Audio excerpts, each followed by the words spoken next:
आज जो हमारा क्वेश्चन है वो ये है, do you think the writer's comparison of the ship losing nuts to the loss of biodiversity apt. जो इन राइटरों ने हमारे पास ये जो कंपेरिजन किया है एक शिप को बायोडाइवर्सिटी के साथ कंपेरिजन किया है, क्या ये ठीक है, मौजू है, दुरुस्त है? तो इसका जवाब, why do they make this comparison, इन्होंने ये कंपेरिजन शिप को बायोडाइवर्सिटी के साथ क्यों किया, क्या ये ठीक है, अगर है तो क्या है? The writer's comparison quite apt, जहाँ तक इन राइटरों का ताल्लुक है ये बहुत ही दुरुस्त है, मौजू है।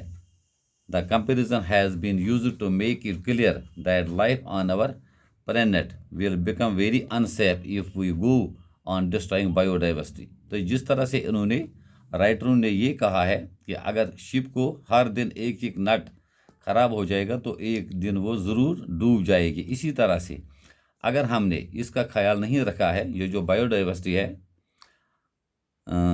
Our plants will become very unsafe if we go on destroying biodiversity, अगर हमने बायोडाइवर्सिटी डिस्ट्रॉय किया, तबाह किया, तो हमारी जो ज़िंदगी है इस ज़मीन पर ये भी खतरे में आ सकती है।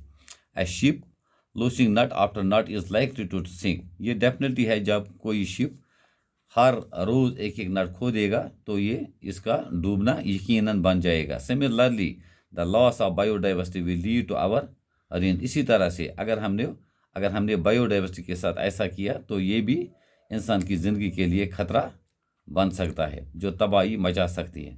The writers have made the comparison to emphasise the fact that if we do not preserve and conserve our species of plants, animals and human beings, biodiversity will vanish। इसी तरह से इन्होंने राइटरों ने ये जो कंपैरिजन किया है कि अगर हमने इसकी तरफ तवज्जो नहीं की, अगर हमने ये प्रिजर्व नहीं किया या कंजर्व नहीं किया है species, plants, animals and human beings, तो बायोडाइवर्सिटी ये जो है ये तबाही मचा देगी। क्वेश्चन नंबर 8 जो है, the reason for the loss of biodiversity is, the reason for the loss of biodiversity is, इसके जो वजूहात हैं बायोडाइवर्सिटी के जो नुकसान, the reason for the loss of biodiversity वो कौन से हैं? Tick the right option. The arrogance of the humans who believe that all the resources of the world are only made for their sole use and consumption, ये है। The global changes taking place due to nature causes, the lack of balance between progress and conservation, तो इसका जवाब ये है, the lack of balance between progress and conservation. Question number 9, does the future of India's agriculture lie in high tech biotechnology being promoted by agricultural scientists, why not?